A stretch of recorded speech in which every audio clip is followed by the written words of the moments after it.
Now, for those of us who live in Liverpool, we sometimes refer to going to the Wirral as over the water. And I'm over the water today. I'm in Wallasey. And I'm with a poet, old friend of mine, Phil Wood. How are you, Phil? I'm absolutely fine, Tom. I hope you are too. Not too bad. Now, you are known to some people as the Wallasey Bard. How do you feel about that? I don't think I'm the Wallasey Bard, but if that's what some people want to say, that's great. But no, I think there's far better poets than me. I don't know whether I am a poet, actually, or just someone that knows how to put a rhyme together. Tell me about your writing, your poetry. How would you describe it?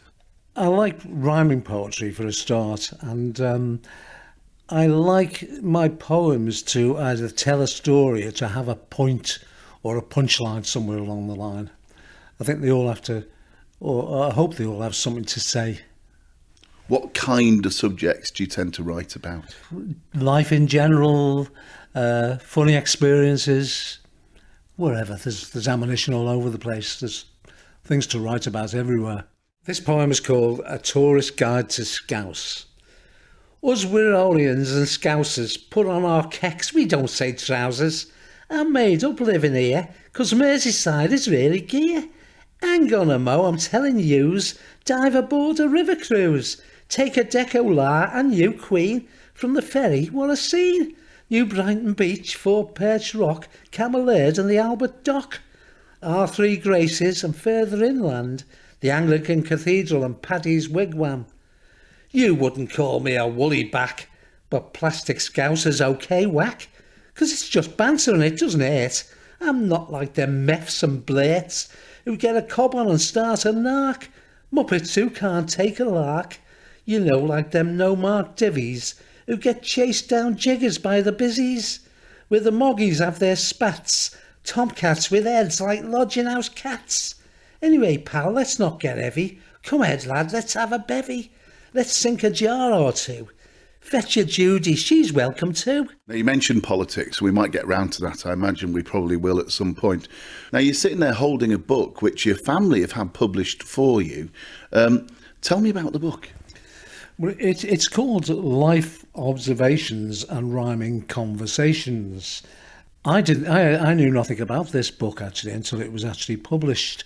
My wife, my children and my grandchildren picked out 40 poems, 40 of their favourite poems, and put it into the book, which is available on Amazon, and presented it to me. And in all good bookshops. And in all good bookshops. Describe the book to me then. The cover, some nice pictures there. There's a picture of the Black Pearl, which people will probably know from on the promenade by Vale Park. It's the pirate ship made of driftwood. And there's a picture from there looking over towards the Seacombe and the Liver buildings, looking down the river. And at the back? At the back, it's got a picture of me, which is not... you can blank that out if you want, folks. So people who don't know, you can see what you look like? Oh, God, yeah, you get a shock. Pretty ugly. Is the Wirral important to you as a poet and a writer? Well, born and bred Wirral. I've been away, lived in London and various places. But I love the Wirral, yeah, as I love Liverpool, love Merseyside people. How did you get into poetry back in the day? It's something that I always had a knack for doing and didn't realise. It's just something that comes to me naturally, being able to... Even when I was a kid in school, I could make a rhyme. I remember an incident when I was in school and I was sitting in a lesson, and instead of taking any notice of the lesson whatsoever, I was writing lyrics to a song. I think it was an Elvis song I'd heard on the radio. I'm going back to the 1950s now, and didn't hear all the words, but so I decided to write my own words to the song. And a teacher approached me to see what I was doing. Wasn't very impressed. Slapped me on the back of the head, screwed it up, and threw it in the bin. And then I got the cane. So I didn't have a very good introduction for as far as schooling was concerned, but that's another story. Was English a strong subject for you at school? No strong subjects. Didn't do particularly well at school. Probably now, if I was at school now, I would probably be classed as dyslexic. How many poems do you reckon you've written in total over the years? I've no idea.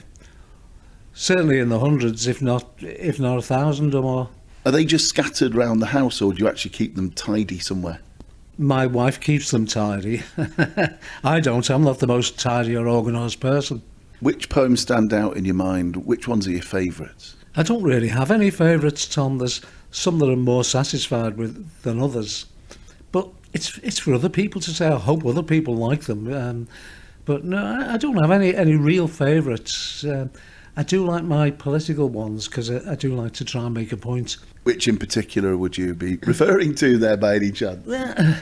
I've written a few poems about Hillsborough, which obviously is political.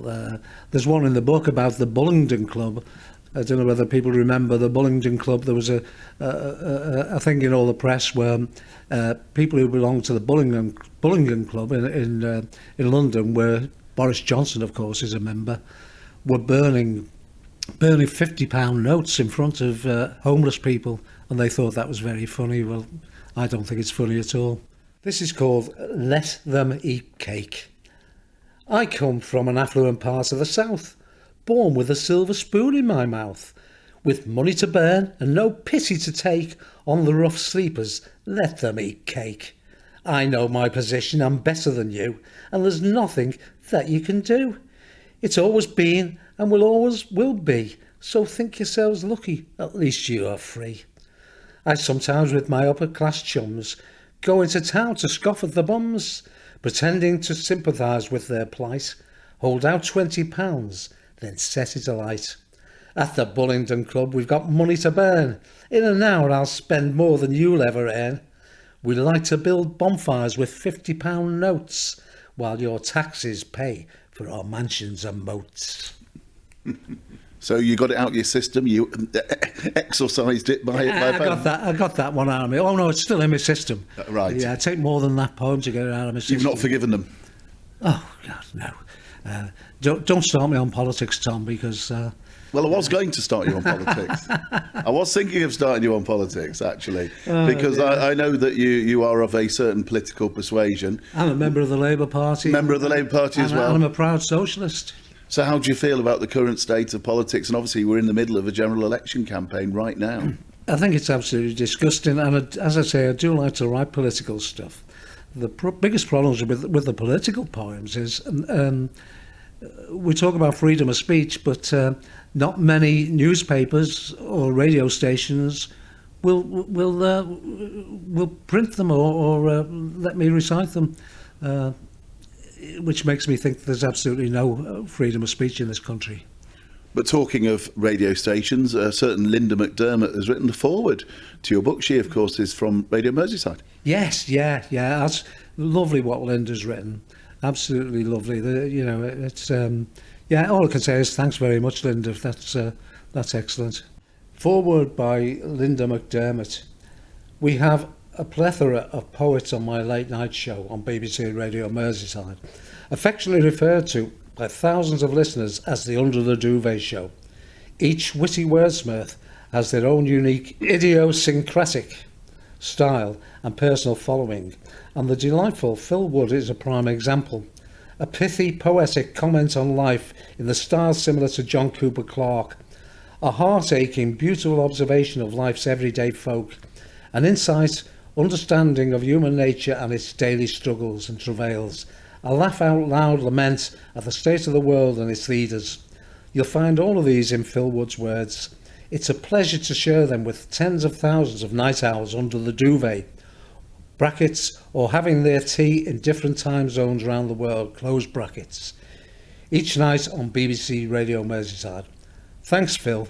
Carry on writing. So, any further plans with your poetry? Any more books in the offing? I'm not really sure. I think so. Yeah. I think it's about time I got a second book out, because there's an awful lot of poetry that I've written. And as I say, this particular book, it was poetry not picked by me. It was my family's favourite poems, not necessarily my favourite poems. But already I've had some good, positive reviews about the book, so I'm happy about that. Did you agree with most of their selections? Quite happy with all of the poems, really, Tom. But there probably would have been a few more hard-hitting ones, and Maybe a few more ones that are a bit nearer to the knuckle as well. Yeah. One thing that occurs to me, Phil, is I know generally you're a non-performing poet, but you do perform them from time to time, don't you? From time to time I do, Tom. A couple of times I've done things for women's groups and Weddings. Weddings particularly. I've written poems for all of my children's weddings. Basically, the life stories are put into rhyme and around to the. But yeah, I do sometimes perform them. But I'm probably a bit lazy. I can't be bothered sometimes, I suppose. I'm too lazy. I'm pushing 74 now, so I'm not really, Pushing 74, you're a youngster. It's very flattering of you, Tom. Yeah. So, I can't be bothered just going out and doing things. I tend to be too lazy, get myself comfortable at night. And night time's the time I do most of my writing as well. I like to sit and write, and I like to sit with the Liverpool Echo and the Cryptic Crossword. I do that nearly every night, and then write your poems. And write my poems. If I'm getting no inspiration, I'll carry on with the crossword. If I get a bit of inspiration, I'll put that down and write. Where do you actually do your writing? Because we're in your front room, and I know you do some in here. Some in the front room, some in the kitchen, anywhere really, and very often I write them when I'm out, so get an idea and do the framework for the poem, and then come back home and work on it. How does your wife feel about your poetry, by the way? She's very encouraging. Is she? Yeah. Does she listen out for you on Radio Merseyside or look out for you in the Echo? She does. Well, I haven't been on Radio Merseyside for a long time, actually, Tom. Various reasons for that. I do send, as I say, the occasional ones into the Echo, and it's nice to know that quite a few people actually stop me in the street and say, "Oh, seeing your poems in the Echo." It's very good. What advice would you give to aspiring poets? There'll be people out there thinking, you know what, I think I might be able to have a go at that, but I don't really know how to get started. What advice would you give them? It's very hard, really, Tom, isn't it? So with myself, sometimes it's really hard work writing a poem. Other times they write themselves. But I think the biggest thing, if you're going to write, is actually getting that pen moving on the paper. Once you get started, sometimes it falls into place. But how can I give people advice, really? I'm no great. I'm not Shakespeare. I'm just a working class fella that's got a bit of a knack for making rhymes. I find with my blogs that sometimes the subject matter just comes to me almost as a blinding flash of inspiration, and then other times, I'm really struggling. Do you have that?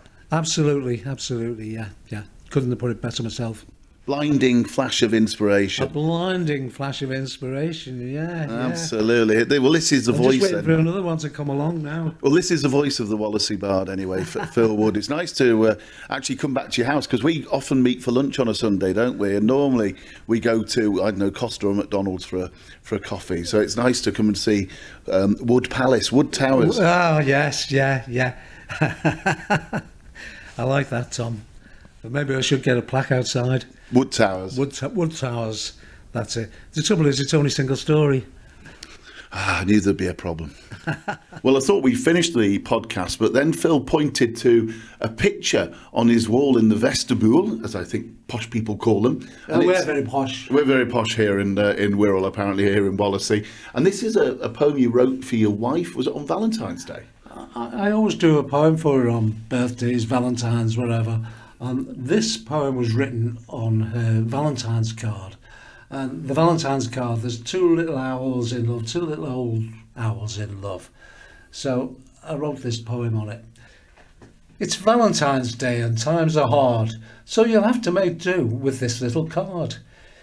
It's a good job you've always been a cheap date, the perfect match for an owl cheapskate. Roses are red, violets are blue, and money can't buy a sweetheart like you. We'll muddle through as best as we can to my little owl lady from your little owl man. How slushy.